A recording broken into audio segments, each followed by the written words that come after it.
घरोघरी मातीच्या चुली या मालिकेच्या आजच्या भागामध्ये आपण पाहत आहोत अवंतिका आणि जानकी तिच्या खोलीमध्ये असतात। तेवढ्यातच ऐश्वर्या पाय आपटतच तिथे आलेली असते। ती म्हणत असते, माझ्या लग्नाची साडी कुठे ठेवलेली आहे, पटकन द्यायला सांग। तेव्हा सांग पटकन कुठे ठेवलीस असं अवंतिकाला ती विचारते। अवंतिका म्हणते, थर्ड क्लास व्यक्तीच्या थर्ड क्लास वस्तूला मी हात लावून माझे हात घाण करत नाही असं बोलल्यानंतर आता ऐश्वर्याला राग येतो आणि ऐश्वर्या लगेचच अवंतिकाचा हात पिरगाळते। ती म्हणत असते, कोणाला म्हणतेस ग थर्ड क्लास, मला म्हणतेस थर्ड क्लास, बोल, सांग पटकन माझी साडी कुठे लपवलीस, कुठे ठेवलीस माझी साडी असं म्हणून आता अवंतिका म्हणते, ए ऐश्वर्या सोड, मूर्ख आहेस का तू, तुला अक्कल आहे की नाही, माझा हात सोड म्हणते मी तुला, सोड पटकन माझा हात, मला त्रास होतोय। आता तिने हात खूप जोरात पिरगाळलेला असतो। इकडे जानकी हे सगळं उघड्या डोळ्यांनी पाहते आणि तिला राग येतो। ती म्हणते, ऐश्वर्या सोड पटकन तिचा हात, तुझी हिंमत कशी झाली तिचा हात पकडायची आणि त्याचबरोबर तिच्याशी ह्या भाषेमध्ये सुद्धा बोलायचं नाही आणि तिला तिच्या वाटेला सुद्धा जायचं नाहीये। काय गे, तुला तुझ्या लग्नाची साडी सांभाळता आली नाही की काय, आणि इथे कशाला शोधायला आलेली आहेस तुझी साडी, तुझी साडी तुझ्याकडे होती ना, मग तुझी साडी तिथेच असेल जिथे तू ठेवली होतीस। तेव्हा ऐश्वर्या म्हणत असते की हे बघ जानकी, मला माहिती हा सगळा तुमचा प्लॅन आहे, तुम्ही हे सगळं मुद्दामून करताय, ह्या गोष्टी मला माहिती आहेत, मला हिची गपगुमानं हिला साडी द्यायला सांग असं इथे ती बोलते। आता तेवढ्यात सुमित्रा तिथे येते आणि म्हणत असते, अगं ऐश्वर्या काय चाललंय हे, अहो आई ह्या लोकांनी माझी साडी लग्नाचीच लपून ठेवलेली आहे आणि तेच मी साडी इथे शोधते। तेव्हा अवंतिका म्हणत असते, जा सगळीकडे शोध, आम्हाला तुझ्या साडीशी काही एक घेणं देणं नाहीये आणि आम्ही तुझी जी साडी आहे ती सुद्धा इथे कुठे लपवली नाहीये किंवा त्या साडीशी आणि आमचं काही एक घेणं देणं नाही, समजलं। तेव्हा ऐश्वर्या म्हणत असते, अहो आई ह्यांनीच माझी साडी लपवलेली आहे, तुम्ही कितीही कटकारस्थाना करा, काहीही करा, पण मी माझी साडी इथे शोधल्याशिवाय शांत बसणार नाही। मला माहिती ह्या लोकांनीच माझी इथे साडी लपवली आहे आणि ह्याच लोकांनी माझी साडी लपवल्यामुळे मी ती शोधणारच असं सुद्धा इथे ती बोलते। त्याचबरोबर आता इकडे सुमित्रा म्हणत असते, अगं जानकी हे सगळं काय आहे असं म्हटल्यानंतर आता लगेचच जानकी म्हणत असते, अहो आई बघा ना, ह्या ऐश्वर्याला अजिबात कळत नाहीये, हिला असं वाटतंय की हिची साडी आम्ही लपवलेली आहे, आम्ही कशाला उगाचच हिची साडी लपवू वगैरे। आणि तेव्हाच आता अवंतिकाला ऐश्वर्या ओरडत असते। तर सुमित्रा म्हणते, अगं ऐश्वर्या काय हे, अवंतिकाशी तू ह्या भाषेमध्ये का बोलतीयस, अहो आई बघा ना, मी केव्हापासून माझी साडी शोधते, नाही सापडत आहे मला साडी। आणि तेव्हाच इकडे आजी आलेले असतात। आजी म्हणतात, अगं गुंडे काय करतेस तू इथे, तुझी साडी माझ्या खोलीत आहे असं म्हटल्यानंतर आता ऐश्वर्या म्हणते, अहो आजी तुमच्या खोलीत, तुम्ही का घेऊन गेलाय माझी साडी, चला लवकर पटकन, लग्न मुहूर्ताची वेळ टळून जाते। आणि तेव्हा जानकी म्हणते, लग्नाचं मुहूर्त आणि ते तुझ्यासाठी, अगं त्याकरिता इथे मन स्वच्छ असायला हवं, तर ते तुझं अजिबातच नाही, एवढं मोठं लग्न करायला निघालीस आणि मनामध्ये एवढे पाप भरलेले आहेत। तेव्हा ऐश्वर्या तिथून जाण्याचा प्रयत्न करते, पण जानकी म्हणत असते, अजिबातच नाही, हा जो काही पसारा काढून ठेवलायस, हा जो काही पसारा घातलायस ना कपड्यांचा, तो पहिला कपड्यांचा पसारा घातलेला आवरायचा आणि त्यानंतरच लग्नाच्या विधीसाठी किंवा लग्न मंडपामध्ये नवरी म्हणून उभं राहायचं, समजलं तुला, चल आवर तो पसारा। आता ऐश्वर्या म्हणत असते, मी अजिबात तो पसारा आवरणार नाही, पण जानकी म्हणत असते, त्याशिवाय मी तुला कुठे जाऊच देणार नाही। आता सरते शेवटी इथे ऐश्वर्याला ते कपड्याचा जो काही तिने पसारा केला होता तो पसारा तिला आवरायला लावलेला असतो। आता ऐश्वर्या पण खूपच महामूर्ख आहे, लगेचच तो पसारा सगळा उचलते आणि कपाटामध्ये नेऊन कोंबत असते। जानकी म्हणते, अगं ऐश्वर्या मूर्ख आहेस का, अशा पद्धतीने कोण कपडे कोंबतं, व्यवस्थित घड्या घालून ठेव। पण ऐश्वर्या इथे काहीच ऐकत नाही आणि लगेचच कपाट बंद करून तिथून निघून जाते। आता आजीवरती ती सगळा काही इथे राग व्यक्त करत असते। ती म्हणत असते, आजी हे सगळं तुमच्यामुळे झालेलं आहे, काय गरज होती तुम्हाला इथे माझी साडी घेऊन यायची आणि त्याचबरोबर माझी साडी इथे ठेवायची, तुम्ही वेड्या आहेत का। तेव्हाच आजी म्हणत असतात, अगं गुंडे मूर्ख आहेस का तू, तुला काय वाटलं की तुझी साडी इथे मी लपून ठेवलेली आहे, इथे चोर तर चोर आणि वर शिरचोर, इथे मी तुझी मदत करायला आले आणि तुझी मदत करायला येऊन सुद्धा तुला त्या गोष्टीचा काहीच उपयोग नाही झाला आणि तू वरून मलाच बोलत आहेस आणि वरून तू माझ्यासोबतच ह्या सगळ्या गोष्टी ते बोलत आहेस। आणि तेव्हाच ऐश्वर्या म्हणते, पण हे कसं शक्य आहे, तुम्हीच माझी साडी घेतली होती ना असं बोलल्याबरोबर आता इकडे ह्या लोकांनी मुद्दामून हे सगळं काही केलेलं आहे असं ऐश्वर्या बोलत असते। आता ऐश्वर्याने ह्या सगळ्या गोष्टी इथे बोलल्यानंतर आपण पाहतो की ती म्हणत असते, जानकी आणि त्याचबरोबर अवंतिका हे सगळं तुमचं काम आहे ना, तुम्ही कितीही काही करा पण हे लग्न होणारच आहे, हे लग्न लग्न अजिबात थांबणार नाही, मला माहिती हे सगळ्या गोष्टी तुम्ही मुद्दामून करत आहेत, असं इथे ती बोलते. त्याचबरोबर आपण पाहतो की आता सुमित्रा इकडे जानकीला म्हणत असते, अगं जानकी आता काय करायचं, कशा पद्धतीने हे लग्न थांबवायचं मला तर काहीच कळत नाही. तर इकडे दुसऱ्या बाजूला आपण पाहतो आता सौमित्र त्या कन्स्ट्रक्शन साईटवरती जाऊन पोहोचलेला असतो आणि कन्स्ट्रक्शन साईटवरती जाऊन पोहोचल्यानंतर इथे जे काही तिथे स्केच वगैरे जानकीचं मिळालेलं आहे ते फोन करून इकडे लगेचच त्याने ऋषिकेशला त्या गोष्टी सांगितलेल्या असतात. ऋषिकेशला तो म्हणतो की दादा मला इथे स्केच सापडलेला आहे आणि ते स्केच इथे दुसरं तिसरं कोणाचंही नसून ते स्केच आहे इथे जानकी वहिनीचं आणि ते स्केच जानकी वहिनीचं आहे हे समजल्यानंतर आता ऋषिकेश म्हणतो म्हणजे ते स्केच इथे जानकी वहिनीचं आहे, जानकीचं आहे तर ते कोणी काढलेलं असेल असा प्रश्न त्याच्या मनामध्ये निर्माण होतो. आणि तेव्हाच तो म्हणतो हे बघ मला तर आता खूपच काळजी आणि टेन्शन आलेलं आहे, त्याचबरोबर काही क्लू मिळतो की नाही हे सुद्धा कळत नाही. पण इकडे सौमित्र म्हणतो दादा आणखी थोडा वेळ दे आणि त्याचबरोबर काही करून हे थोड्या वेळासाठी तरी तू लग्न इथे थांबव असं इथे तो बोलतो. तेव्हाच आता सौमित्र आणि त्याचबरोबर पोलीस जे आहे ते पुढच्या तपासासाठी निघालेले असतात. इकडे आता जो ऋषिकेश आहे तो म्हणत असतो काही जरी झालं ना तरी सुद्धा मला हे लग्न थांबवायचं आहे. तर इकडे आपण पाहतो आता जेव्हा साडी मिळते तेव्हा ऐश्वर्या साडी नेसत असते. साडी नेसल्यामुळे ती खूपच कमाल अशी दिसत असते. खरं तर साडीसुद्धा अगदी सुंदर असते. त्यावरती तिला दिलेली ज्वेलरी आणि त्याचबरोबर त्या सगळ्या गोष्टी पाहिल्यानंतर इथे तिला खूप जास्त आनंद होत असतो. ती साडी एवढी कमाल दिसत असते. त्यावर तिने दागिने नथ बांगड्या हे सगळं काही स्वतःच खरं तर तयार झालेली असते. स्वतःच तयार झाल्यानंतर आपण पाहतो की आता इकडे आजी येतात आणि आजी तिथे आल्याबरोबर त्या म्हणत असतात खरंच तू अशी कमाल दिसत आहेस ना, एकच नंबर तू दिसत आहेस असं इथे त्या तिला बोलत असतात. आता तेव्हाच गुंडे तुला कोणाची नजर नको ग बाई लागायला असं आजी म्हणतात. तेव्हाच आता ऐश्वर्या म्हणते नाही मला कोणाचीही नजर लागायला लागणार नाही आणि त्यासोबत मला लग्न सुद्धा अगदी मुहूर्तावरच करायचं आहे ना, चला पटकन असं म्हणून ती आता तिथून सगळ्यांना बाहेर घेऊन जाण्याचा प्रयत्न करत असते. तर इकडे सगळेजण अगदीच तोंड पाडून बसलेली असतात. सगळेजण तोंड पाडून बसल्यानंतर ऐश्वर्या तिथे येते आणि म्हणत असते हे काय आहे सगळं, अशी तुम्ही सगळेजण का बरं तोंड पाडून बसलेला आहात, कशामुळे तुम्ही सगळेजण तोंड पाडून बसलेला आहात आणि चला लग्न आहे आज आणि त्यानंतर तुम्ही कोणीही तयार झालेला नाही आहात, हे सगळं काय आहे आणि त्याचसोबत लग्न करायचं नाहीये का, ह्या सगळ्या गोष्टी ऐश्वर्या बोलते. त्याचबरोबर कुणी नवीन कपडे घातले नाहीयेत, कुणी काहीच केलेलं नाहीये, ह्या सगळ्या गोष्टी काय आहेत, आटपा पटापटा असं नाही चालणार आहे असं इथे ऐश्वर्या बोलत असते. आणि तेव्हाच मध्येच त्या इकडे अवंतिका येते आणि अवंतिका म्हणत असते त्याचं काय आहे ना, लग्न तुझं आहे ना, मग आम्हाला कशाला उगाच तयार होण्यासाठी तू इथे सांगतेस असं बोलल्यानंतर लगेचच आता ऐश्वर्या म्हणते बोललीच मध्येच LLB वाली बोललीच असं म्हटल्यानंतर आता लगेचच इकडे जी सुमित्रा आहे ती म्हणत असते अगं ऐश्वर्या काय आहे, कुठली ती भाषा आणि कशा पद्धतीने तू अवंतिकाशी बोलतेस. तेव्हाच अगं ये जानकी काय झालंय, ऋषिकेश कुठे आहे, आणि तेव्हा जानकी म्हणते त्यांना आणखी वेळ लागणार आहे, हे बघ मला काही माहिती नाही आणि त्याचबरोबर लवकरात लवकर इथे ऋषिकेश सुद्धा लग्न मंडपामध्ये यायला पाहिजेत आणि सगळ्यात महत्त्वाची गोष्ट म्हणजेच की हे असं चालणार नाही, समजलं तुला, नाहीतर काय होईल तुला कळतंय ना. सरळ आता इकडे लगेचच ऐश्वर्याने धमकी दिलेली असते जानकीला, कारण लग्न जर नाही झालं, लग्न वेळेत नाही लागलं तर काय होऊ शकतं, त्या गोष्टी तुला माहिती नाहीयेत का असं सांगितल्यानंतर आता सुमित्राला राग येतो आणि सुमित्रा म्हणते अगं ऐश्वर्या तू लग्न करण्यासाठी सरळ जानकीला धमकावतेस काय ग, धमकी कसली देतेस ग. आता इथे सुमित्राला संशय यायला नको म्हणून लगेचच ऐश्वर्या म्हणते अहो आई बघा ना, मी हिला प्रेमाने समजून सांगते लग्न आहे माझं, मुहूर्त टळून जाईल ना, मग लग्न लागायला नको का वेळेवरती. आणि तेव्हाच इकडे आता गावातल्या बायका आलेल्या असतात आणि गावातल्या बायका इथे आल्याबरोबर त्या म्हणत असतात अजिबातच नाही, आम्ही हे लग्न अजिबात होऊ देणार नाही. तेव्हा इकडे ऐश्वर्या म्हणत असते तुम्ही कोण आहात आणि त्याचबरोबर तुमची इथे येण्याची काय हिंमत झालेली आहे. तर इथे त्या बायका म्हणत असतात ऋषिकेश दादाचं आणि जानकी बहिणीचं लग्न आम्ही मोडू देणार नाही आणि तुला इथे ऋषिकेश दादासोबत लग्न करू देणार नाही, समजलं तुला.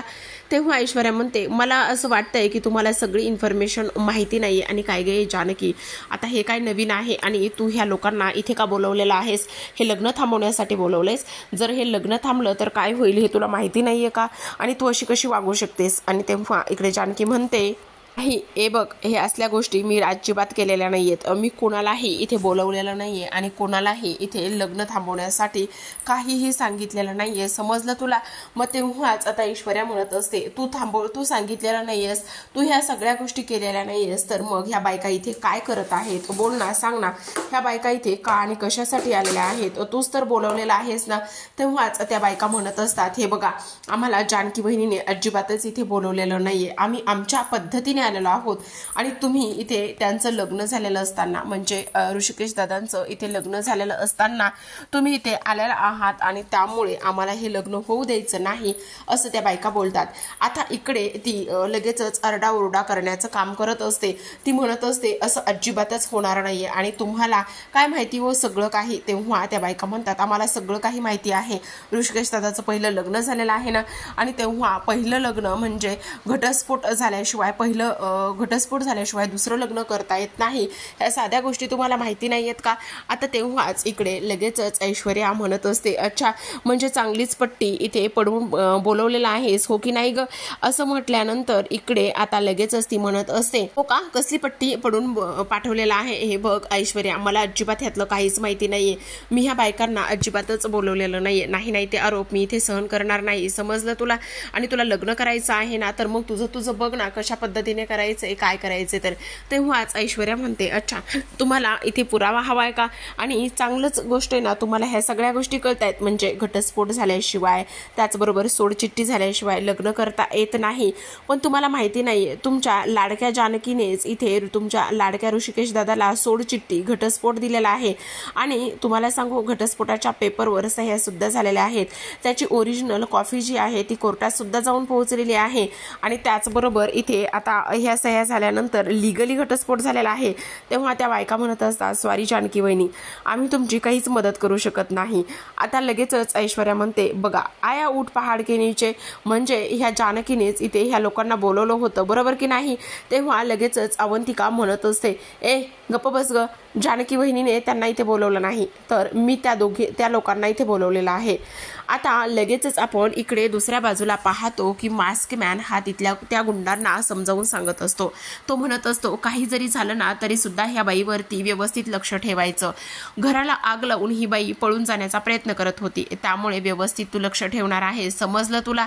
तेव्हा हे बघ, तू सुद्धा इथेच थांबायचं आहे, बाहेर पडायचं नाही, काही जरी झालं तरी सुद्धा, कारण तुझ्या मागावरती पोलीस आहेत. आणि तेव्हा ह्या बाईवरती व्यवस्थित लक्ष ठेव. आणि त्या दोघींना आपण वेगळं केलेलं आहे, ही तर चांगली आणि त्यासोबत आनंदाची गोष्ट आहे, असं सुद्धा आता इथे ते बोलत असतात. आता इकडे मास्क मॅन निघून जातं, तर तो जो गुंडा आहे तो इकडे लताबाईंसमोर येतो आणि लताबाईंच्या तोंडाला लावलेली पट्टी तो बाजूला करत असतो. अरे कोण आहेत तरी कोण तुम्ही? का आणलंय तुम्ही मला पुन्हा इथे? आणि त्याचबरोबर इथे माझ्यासोबत मुलगी होती माया, तिला कुठे ठेवलंय? तेव्हा तो म्हणतो, तुम्हा दोघींना वेगवेगळं ठेवलेलं आहे आणि तुम्हा दोघींना कायमचं वेगळं करण्याचा आम्ही प्रयत्न केलेला आहे. अरे तेव्हा तो म्हणतो, भोगा आता तुमच्या कर्माची फळं भोगा. आणि तेव्हा इथे लताबाई म्हणत असतात, अरे कर्माचीच तर फळं इथे मी भोगत आहे ना, आणि त्याचबरोबर इथे तिला माझ्यापासून वेगळं ठेवलंस आणि आतापर्यंत सुद्धा मी माझ्या कर्माचीच फळं भोगत होते ना, असं इथे ते बोलत असतात. आता ह्या सगळ्या गोष्टी बोलल्यानंतर आपण पाहतो की लगेचच आता इकडे जी लताबाई आहे ती इकडे त्याच्यासोबत म्हणत असते, अरे सोडा रे, मला सोडा, नका असा एवढा इथे अपमान करू आणि त्याचबरोबर एवढं पाप नका करू. आणि आता तो तिथून निघून गेल्यानंतर लताबाई म्हणत असतात, हे परमेश्वरा, माझ्या लेकीची राम आणि सीतासारखी जोडी आहे, त्यांना दोघांना वेगळं करू नका रे, नका करू वेगळं, कारण इथे त्या दोघांचं एकत्र असणं खूप चांगलं आहे. माझ्या नजरेत ते राम आणि सीतासारखे आहेत. काही जरी झालं तरी ऋषिकेश आणि ऐश्वर्याचं लग्न थांबायला हवं, असं म्हणून काहीतरी चमत्कार करे देवा, असं म्हटल्यानंतर इकडे आपण पाहतो की आता ऐश्वर्याने जे घटस्फोटाचे कागद असतात आणि ज्यावरती ऋषिकेश आणि जानकीने त्या पेपरवर सह्या केलेल्या असतात, ते पेपर ऐश्वर्या इथे त्या बायकांना आणून दाखवत असते. ती म्हणते, हे बघा, तुम्हाला पुरावा हवा आहे ना, घ्या. मग हा पुरावा घ्या. या पेपरवरती इथे सह्या केलेल्या आहेत. ह्या पेपरवरती सह्या केल्यानंतर इथे तुम्हाला काहीच हक्क नाहीये, कारण तुम्ही आता इथे बोलू शकत नाहीयेत, कारण पुरावा तुम्हाला इथे मी दाखवलेला आहे. हा पुरावा आहे आणि तेव्हा ह्या पेपरवरती सह्या केलेल्या असल्यामुळेच आता मी लग्न करणार आहे. तुम्हाला कायद्याची भाषा तर इथे कळते ना. आता इकडे आपण पाहतो की त्या बायका म्हणत असतात, अहो जानकी वहिनी, तुम्ही हे काय करून ठेवलेलं आहे आणि तेव्हा तुम्ही ह्या पेपरवर सह्या केलेल्या आहेत. तुम्ही इथे ऋषिकेश दादांना सोडचिठ्ठी का दिलेली आहे? तुम्ही असं इथे करायला नको होतं. तुम्ही ह्या सगळ्या गोष्टी का केल्यात? असं इथे ते बोलतात. आणि तेव्हा आता इकडे जानकी म्हणत असते, माझ्यासाठी तुम्ही इथपर्यंत आलात आणि माझ्यासाठी इथे येऊन तुम्ही माझ्या बाजूने बोललात, हे सगळं माझ्यासाठी खूप जास्त महत्त्वाचं आहे. तुम्ही आता आलात तरी सुद्धा चालेल. असं म्हणूनच त्या सगळ्या बायका आता जानकीचा निरोप घेऊन निघणार असतात, कारण आता कुठलाच त्यांच्याकडे पर्याय शिल्लक राहिलेला नसतो. कारण काही जरी झालं ना तरी सुद्धा इथे ऐश्वर्या काही मानणार नसते. आणि त्याचबरोबर आता फक्त आणि फक्त थोडासा वेळ पुढे घालवायचा होता आणि थोडासा वेळ घालवायचा असल्या कारणानेच ह्या सगळ्या गोष्टी इथे ती लोक करत असतात. आता त्या बायका तर तिथून जानकीच्या सांगण्यावरून आणि त्याचबरोबर तुम्ही माझ्यासाठी इथपर्यंत आलात, मला मदत केली, त्यामुळे अगदी तुमचे सगळ्यांचे मनापासून आभार, असं म्हणूनच आता इकडून त्या निघून जात असतात. आता ऐश्वर्या त्या तिकडून निघून गेल्यानंतर ऐश्वर्याला तर प्रचंड आनंद झालेलाच असतो, कारण ती इथे विचार करत असते की काही जरी झालं ना तरी सुद्धा ह्या सगळ्या गोष्टी एवढ्या छान आणि व्यवस्थित पद्धतीने झाल्यात, त्यामुळे आनंदाचं वातावरण तर इथे आहेच. आणि सोबतच आपण पाहतो की आता इकडे ऐश्वर्या म्हणत असते, बरं आता मी काय म्हणते की लग्नाची जी मुहूर्ताची वेळ आहे ती इथे निघून चाललेली आहे आणि मुहूर्ताची वेळ निघून चाललेली असल्या कारणाने मला असं वाटतंय की तुम्ही ह्या सगळ्या गोष्टी अशा पद्धतीने इथे नको होऊ द्यायला, कारण लग्न हे मुहूर्तावरच लागलं पाहिजे की नाही? असं म्हटल्यानंतर आजी म्हणत असतात, हो लग्न तर अगदीच मुहूर्तावरच लागलं पाहिजे. नाही ग गुंडे, तू काळजी करू नकोस, लग्न मुहूर्तावरच लागलं पाहिजे. तर आपण पाहतो की आता लगेचच ऐश्वर्या म्हणत असते, अहो नाना, तुम्ही वडीलधारे आहात आणि तुम्ही वडीलधारे असल्या कारणाने तुम्हाला इथे ह्या सगळ्या गोष्टी नाही का समजत की लग्न हे मुहूर्तावरच लागलं पाहिजे म्हणून? बोला ना तुम्ही, काहीतरी इथे काहीतरी बोला आणि काहीतरी करायला सांगा की लग्न जेणेकरून मुहूर्तावर लागेल वगैरे. असं म्हणता क्षणी आता इकडे ऐश्वर्या लगेचच लग्न मंडपाच्या ठिकाणी जायला निघालेली असते. तर इकडे आता सौमित्र सारंगकडे गेलेला असतो आणि सारंगकडे गेल्यानंतर तो म्हणत असतो, मला तर काहीच कळायला मार्ग नाहीये, कारण किती नाही म्हटलं तरी सुद्धा अजून तरी इथे जानकी बहिणीच्या आईचा पत्ता लागलेला नाही. तर सौमित्र सारंग म्हणत असतो, पण दादा लग्नाला तयार झालाय का? नाही, दादा काही करून हे लग्न करणारच नाही. तेव्हा आता सारंग म्हणत असतो, पण नाही, मला असं वाटतंय की आता आपल्यालाच काहीतरी करावं लागणार आहे. त्या ऐश्वर्याचा चांगलाच पडदा आपल्याला फाश करावं लागणार आहे. मग आपणच आता इथे काहीतरी करण्याचा प्रयत्न करू, असं इथे ती बोलत असतो. तर इकडे आता ऋषिकेश त्याच्या खोलीतच असतो. तो आतापर्यंत तरी तयार झालेला नसतो आणि तेव्हा जानकी तिथे येते. आता जानकी तिथे आल्यानंतर ऋषिकेश काय करायचं आहे? आतापर्यंत तरी सौमित्र भाऊजींच्या हाती काहीच लागलेलं नाही, मला कळत नाही काय करावं काय नाही म्हणून. तेव्हा आता इथे ऋषिकेश म्हणत असतो, मला असं वाटतंय की आपण आता हे लग्न थांबवावं. मी स्पष्टपणे जाऊन तिला इथे सांगतो की मी हे लग्न करणार नाही म्हणून. तेव्हा जानकी म्हणते, नाही ऋषिकेश, आपण असं नाही करू शकत, कारण जर आपण असं केलं तर ती माझ्या आईचा जीव घेईल. तर तेवढ्यातच ऐश्वर्याचा फोन तिथे असतो आणि ऐश्वर्याच्या फोनवरती मास्क मॅनचा नंबर फोन आलेला असतो आणि तेव्हा जानकी म्हणते, हा तर मास्कमॅनचा नंबर आहे. तेव्हा लगेचच ती फोन उचलते आणि फोन उचलल्याबरोबर तिकडून मास्कमॅन म्हणत असतो, काय मग लग्न लागलं की नाही? किती वेळ लागणार आहे लग्न लागण्यासाठी? तेव्हा जानकी म्हणत असते, तू मास्कमॅन आहेस ना, तुझा आणि इकडे ऐश्वर्याचा काय संबंध आहे? बोल पटकन. तेव्हा आता मास्कमॅन म्हणत असतो, अच्छा म्हणजे ऐश्वर्या बोलत नाही, जानकी बोलतेस का? आणि काय मग तुझ्या नवऱ्याचं लग्न इथे लावून दिलेलं आहे की नाही? असं इथे आता तो बोलत असतो. तेव्हाच जानकी म्हणत असते, हे बघ तू कोण आहेस, काय करतोयस मला नाही माहिती, पण माझी आई सांग ना कुठे आहे? माझी आई बरी तर आहे ना? आणि त्याचबरोबर माझी आई तुझ्या ताब्यात आहे की नाही? तेव्हाच इकडे तो म्हणतो, ह्या गोष्टी तू मला विचारू नकोस, लग्न लागलं की फोन कर, असं म्हणून आता फोन ठेवला जातो.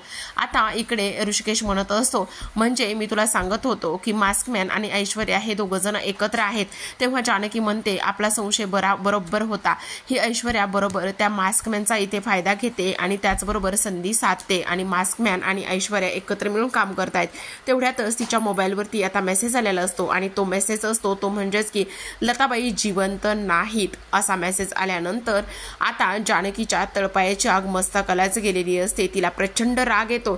तर आता प्रेक्षकांनो, उद्याच्या भागामध्ये आपण पाहतो की आता ऐश्वर्या लग्न मंडपामध्ये डोक्याला मुंडवळ्या लावूनच तयार झालेली असते आणि डोक्याला मुंडवळ्या लावून तयार झालेली ऐश्वर्या इथे आता आपण पाहतो की इथे दुसऱ्या बाजूला अंतरच्या मागे इथे तिला असं वाटतं की ऋषिकेश आहे, पण ऋषिकेश तेवढ्यापुरता उभा राहिलेला असतो. आता ऐश्वर्याला असं वाटतं आता फायनली माझं लग्न होणार आहे, काही जरी झालं तरी सुद्धा माझं लग्न लागणारच आहे आणि ही ऐश्वर्या जे ठरवते तेच होतं.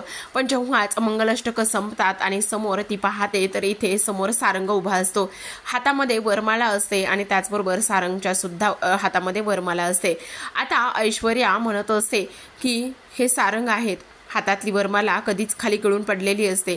आजी तर आवाजूनच इकडे पाहत असतात, कारण सारंग फक्त ऐश्वर्याला नाही तर आता सगळ्यांनाच दिसत असतो. आता ऐश्वर्याला सारंग दिसल्याबरोबर ऐश्वर्या म्हणत असते, खरं खरं सांगा, खरं सारंग आहेत नाही? म्हणजे सारंग मला दिसतायत तसेच ते तुम्हा सगळ्यांना सुद्धा दिसतायत का? असं ऐश्वर्या बोलते. तेव्हाच जानकी आता सारंगच्या बाजूला येऊन उभी राहते आणि जानकी सारंगच्या बाजूला येऊन उभी राहिल्यानंतर ऐश्वर्या म्हणते, खरं खरं सांगा, तुम्हाला हे सगळेजण दिसतायत का? सारंग तुम्हाला सुद्धा दिसतायत का? आता लगेचच जानकी म्हणत असते, हो, तुला जसे सारंग भाऊजी दिसतायत ना तसेच मला सुद्धा आणि इतर सगळ्यांना सुद्धा सारंग भाऊजी दिसत आहेत, कारण सारंग भाऊजी मेलेच नाहीये तर ते जिवंत आहे. समजलं? तू आमचं रणदिव्यांचं कुटुंब तोडायला आली होतीस ना? असं म्हटल्यानंतर ऐश्वर्याच्या डोळ्यामध्ये पाणी आलेलं असतं. सारंग नजर रोखून ऐश्वर्याकडे पाहत असतो. तर तू आमचं रणदिव्यांचं कुटुंब तोडायला आली होतीस ना? तर मी तुला हे कुटुंब तोडूच देणार नाही. आज मी तुला तोडणार आहे. असं म्हणून जानकी ऐश्वर्याच्या हातात काठी देते आणि स्वतःच्या हातात सुद्धा काठी घेते आणि त्याचबरोबर जानकी आणि इथे ऐश्वर्यामध्ये एक काठीची इथे खूपच लढाई होत असते. सरते शेवटी काय हो प्रेक्षकांनो, आता इथे आपण पाहतो की शेवटी इथे ऐश्वर्याचा पर्दाफाश होणार असतो आणि ऐश्वर्याला पोलिसांच्या ताब्यामध्ये ही लोक देणार असतात. तर पाहत रहा घरोघरी मातीच्या चुली. भेटूयात पुढील भागात. तोपर्यंत धन्यवाद.